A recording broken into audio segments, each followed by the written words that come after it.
আমানতকে দুই ভাগে ভাগ করা যায়। এক, আল্লাহর সাথে সম্পৃক্ত আমানত, দুই, বান্দার সাথে সম্পৃক্ত আমানত।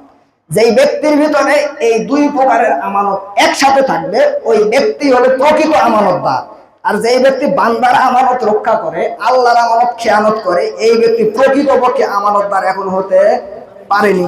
এ কথাই ঠিক। হুজুর, আল্লাহর সাথে আবার সম্পৃক্ত আমানত কি?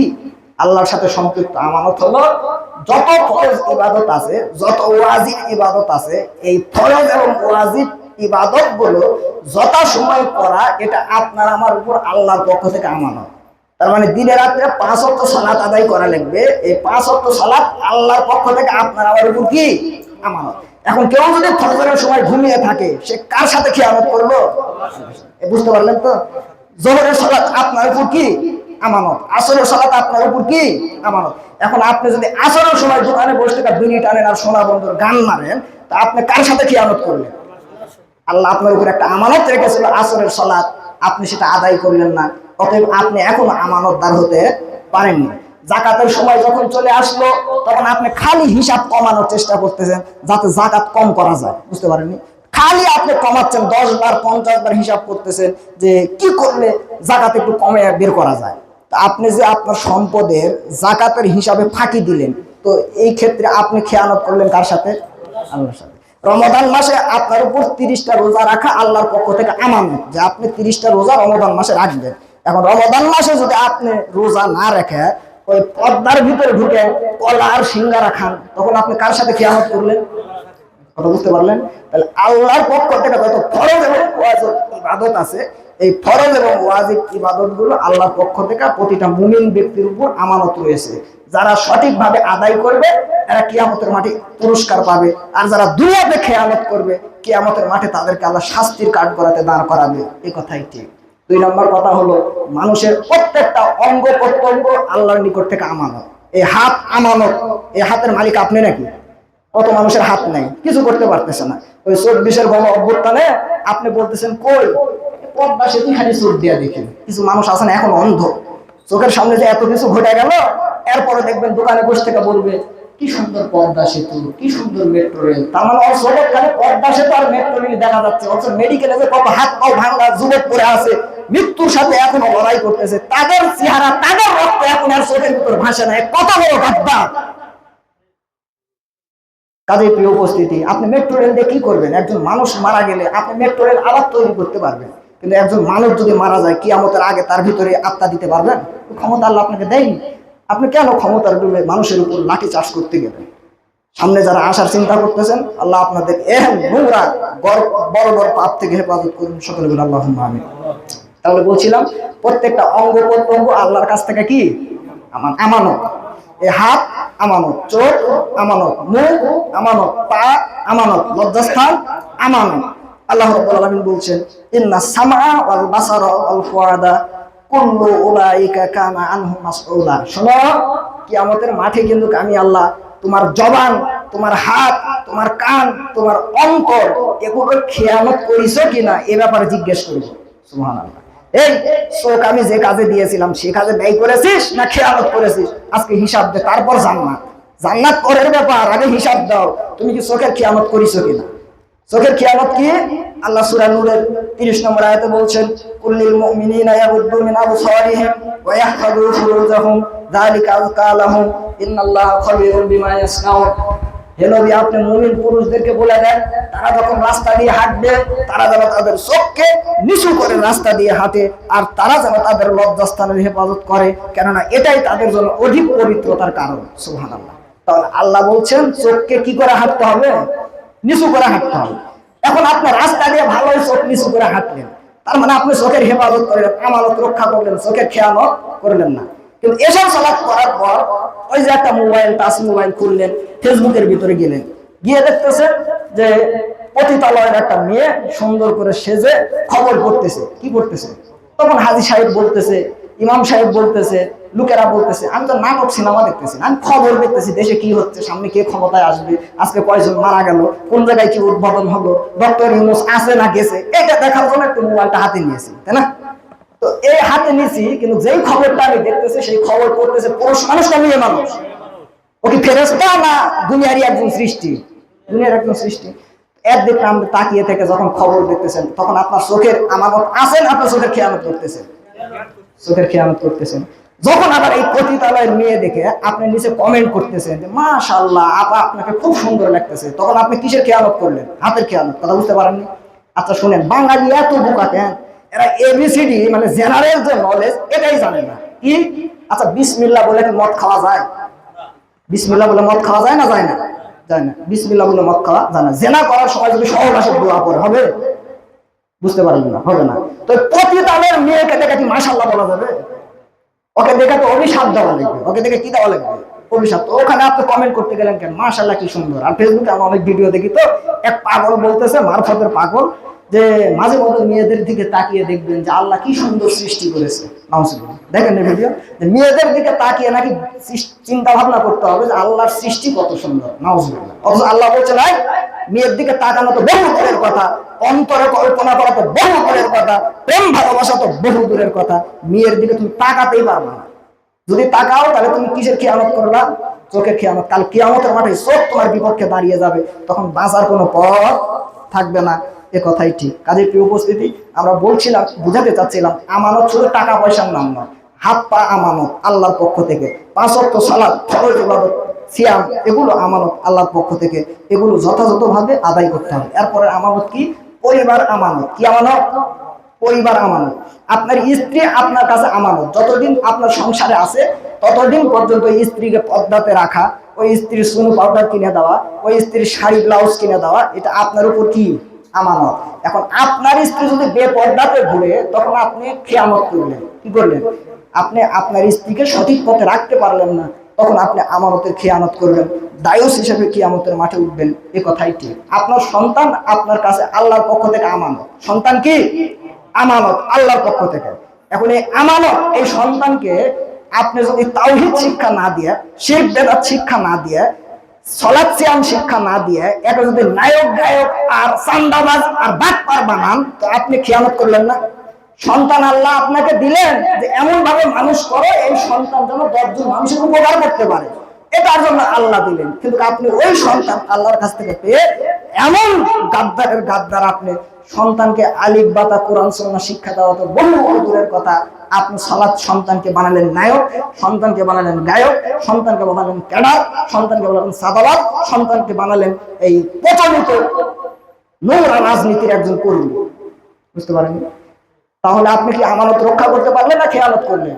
এই সন্তান আপনি বিশ্বাস করেন কিয়ামতের মাঠে দাঁড়িয়ে বলবে, আল্লাহ আমার ওই আব্বা কোথায়, যে আব্বা আমাকে নামাজ পড়ার সময় তাগিদ দেয়নি, আব্বা আমার খবর নিয়েছে, বাবা দুপুরে কি খাবার খাইছো, আব্বা তোমার কি টাকা লাগবে, সব খবর আমার বাপ নিল, কিন্তু জোহরের নামাজ আমি পড়েছি কিনা আমার বাপ নিল খারাপ, এক দিল খবর নিল না। যে বাপের কারণে আজকে আমাকে জাহান্নামে যাওয়া লাগতেছে, তো এই বাপকে জাহান্নামে যাওয়ার আগে লম্বা করে শুটিয়ে দেন, আমি আমার এই বাপের পিঠের উপর, কোমরের উপর, বুকের উপর আগে লাথি মারবো, তারপরে জাহান্নামে যাবো। কোরআন সূরা হামিম সেজদা 29 অথবা 30 নম্বর আয়াত। এই কথাই বলবে আপনার সন্তান যদি আপনি খেয়ানত করেন। কাজেই সন্তান আল্লাহর পক্ষ থেকে আপনার কাছে আমানত, একে সঠিক শিক্ষা দিতে হবে, দিতে আপনি বাধ্য। যদি খেয়ানত করেন কিয়ামতের মাঠে আসামি হিসেবে দাঁড়াবেন। আল্লাহ সুবহানাহু ওয়া তাআলা আমাদেরকে, আমাদের পরিবারগুলোকে সঠিকভাবে আমানত রক্ষা করার তৌফিক দেন। সকলে বলে আল্লাহুম্মা আমিন। আর দুটো কথা বলে আলোচনা শেষ করি, যে আর কি মানুষের গোপনীয় কথা, এটাকে গোপন রাখাও আমানত। মানে একজন এমন আছে না যারা হলো ঘনিষ্ঠ বন্ধু, খুব ভালো মহব্বত, খুব সুন্দর সম্পর্ক, একসাথে থাকে, চলতে ফিরতে এমন কিছু গোপন কথা এক বন্ধু আরেক বন্ধুকে বলে, এক ভাই আরেক ভাইকে বলে, যে কথাগুলো যদি প্রকাশ করা হয় তাহলে ওই ব্যক্তি বিপদে পড়তে পারে। এমন কথাবার্তা আমরা চলতে ফিরতে বলি না?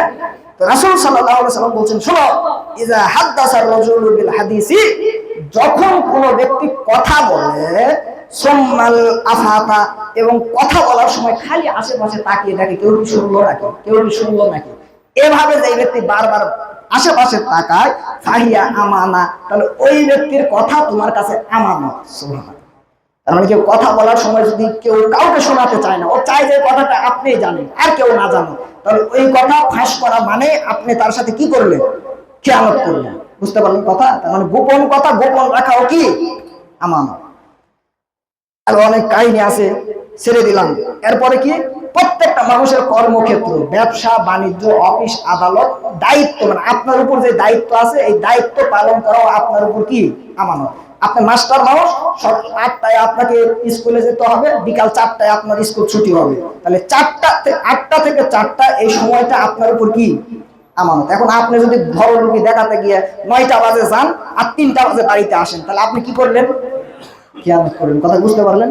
কাজে যারা চাকরিজীবী আছেন এ ব্যাপারে সাবধান হবেন। যারা ব্যবসায়ী আছেন আপনার উপর আমানত কি, আপনি পণ্যে ভেজাল দিতে পারবেন না, আপনি মানুষকে 2 নম্বর জিনিস খাওয়াতে পারবেন না, কিন্তু সামান্য কিছু টাকা লাভ করার জন্য আপনি যদি পণ্যে ভেজাল দেন, ওজনে কম দেন, তখন আপনি কি করতেছেন? কাস্টমারের সাথে কি করতেছেন? খিয়ামত করতেছেন। এই খিয়ামত করে কিয়ামতের মাঠে কি জান্নাত পাওয়া যাবে নাকি?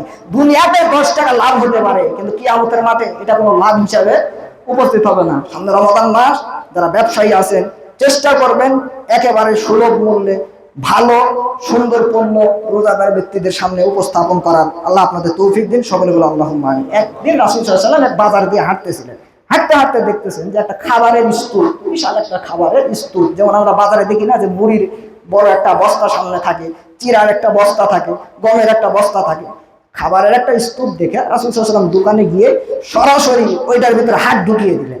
হাত ঢুকিয়ে যখন নিচে থেকে খাবার বের করলেন তখন দেখলেন ভিজা, উপরে কি শুকনা, ভিতরে কি ভিজা। এরকম বাটপার নাই?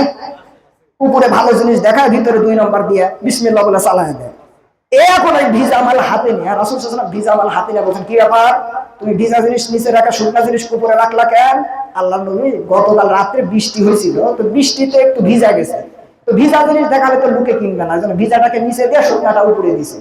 রাসূল সাল্লাল্লাহু আলাইহি ওয়াসাল্লাম রেগে গেলেন, গিয়ে আল্লাহর নবী বলছেন, শোনো, মান গাসসা ফালাইসা মিন্না, যে ব্যক্তি এভাবে মানুষকে ঠকিয়ে প্রতারণা করে ধোঁকাবাজি করে ব্যবসা করে, এমন ব্যক্তি আমি মুহাম্মদের উম্মত না। আর ব্যবসায়ী সাহেব, আপনি যে তেলের ভিতর ভেজাল দিচ্ছেন, আপনি যে খাবারে ভেজাল দিচ্ছেন আর নামাজ পড়তেছেন, আপনি বিশ্বাস করেন আপনি নামাজই হতে পারেন কিন্তু মুহাম্মদ সাল্লাল্লাহু আলাইহি ওয়াসাল্লামের উম্মত হতে পারেন না। একটা কথা পরিষ্কার।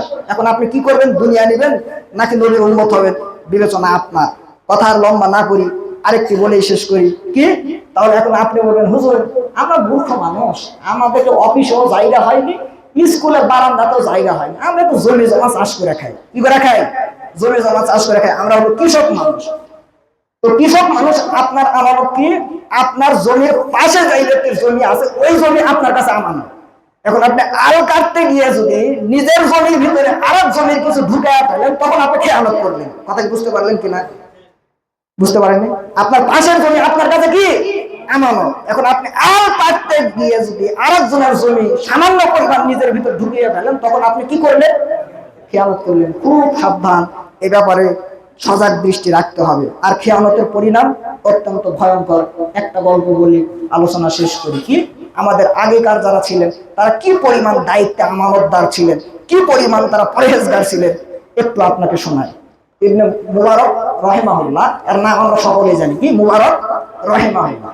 এই মুবারক রাহিমাহুল্লাহ একটা বাগানের দায়িত্বে নিযুক্ত ছিলেন, যে বাগান দেখাশোনা করবেন। দীর্ঘদিন যাবত তিনি এই বাগানের কর্মচারী হিসেবে নিযুক্ত ছিলেন, তিনি বাগান দেখাশোনা করতেন।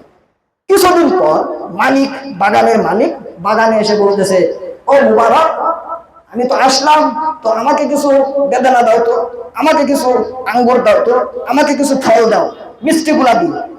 তাই মুবারক এক গাছ থেকে একটা ডালিম, একটা বেদানা নিয়ে এসে মালিকের হাতে দিল। মালিক খেয়ে মুখটাকে একেবারে লাল করে ফেললো, মানে খুবই টক, মিষ্টি না, খুবই টক। মালিক ফেলে দিলেন, দিয়ে বলছেন, মুবারক কি নিয়ে আসা দিছো? আরেক গাছ থেকে ভালো মিষ্টি দেখে নিয়ে আসো। সে আবার আরেক গাছে গেলেন, গিয়ে সেখান থেকে ফল নিয়ে এসে মালিককে দিলেন।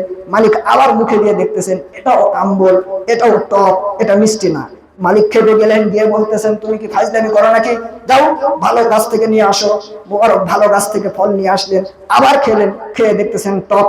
মালিক বিরক্ত হয়ে বলতেছেন, কি ব্যাপার মুবারক, তুমি এতদিন যাবত আমার বাগানের কর্মচারী, এতদিন ধরে তুমি আমার বাগান দেখাশোনা করো, আমি অনেকদিন পর এসেছি বাগান থেকে একটু মিষ্টি ফল খাবো এই জন্য, কিন্তু তুমি 3 বার আমার হাতে ফল নিয়ে এসে দিলে, যে 3 বারের ফলই হলো আমাকে তৃপ্তি করতে পারলো না, আমাকে মিষ্টি দিতে পারলো না, 3 বারের ফল মুখে দেওয়ার সাথে সাথে ফেলে দিতে হলো। তুমি কি আমার সাথে ইয়ার্কি করো নাকি? তুমি কি আমার সাথে ফাজলামি করো নাকি? মুবারক বলতেছেন, মালিক আপনি বিশ্বাস করেন, আপনি আমাকে বাগান দেখাশোনার দায়িত্ব দিয়েছেন, আপনি আমাকে ফল চেখে থাকার দায়িত্ব দেননি, যার কারণে এতদিন যাবত আপনার বাগানের দায়িত্ব পালন করেছি। একদিন একটা গাছের একটা ছোট ফল কোনোদিন মুখে দিয়ে দেখিনি কোন গাছের ফল মিষ্টি আর কোন গাছের ফল টক। আপনি পারবেন? হ্যাঁ, আপনি খালি বস না থাকলেই কত কি করে ফেলেন। আপনি খালি ফজরের সালাত আদায় করে জমিতে যা দেখেন যে আশেপাশে কেউ আছে নাকি, না থাকলে একটু কোদাল একবারে চলে যাবে এক হাত দূরে, তাই না? অথচ দেখেন আপনার আবার পূর্বসূরি এরা, এদের কাছ থেকে শিখতে হবে ইসলাম, এদের কাছ থেকে শিখতে হবে দিন, তাহলে দেশ হবে সোনার বাংলা। নতুবা যদি চরিত্র পরিবর্তন না করি, এক হাসিনা গেছে আর এক হাসিনা আসবে, দোষর সম্পদ মারা খাবে, আপনার আমার সরিষা সমপরিমাণ উন্নতি হবে না। কাজে চরিত্র পরিবর্তন করতে হবে, আদব আখলাক পরিবর্তন করতে হবে, ইসলামকে দেশের সংবিধান করতে হবে, তাহলে সমাধান আসবে। নতুবা মানব রচিত বস্তাপত সংবিধান দিয়ে কিয়ামত পর্যন্ত প্রচেষ্টা চালালে শেখ হাসিনাই আসবে, ভালো মানুষ কিয়ামত পর্যন্ত দেশে আসবে না। এই কথাই ঠিক। কাজে গুড়াকে সংস্কার করেন, আমানতদার হন, লজ্জাশীল হন, শিক্ষিত হন, ইসলাম জানার চেষ্টা করেন। আল্লাহ আমাদেরকে ইসলাম জানার, মানার, তার উপর আমল করার তৌফিক দিন। সকলে বলে আল্লাহুম্মা আমিন।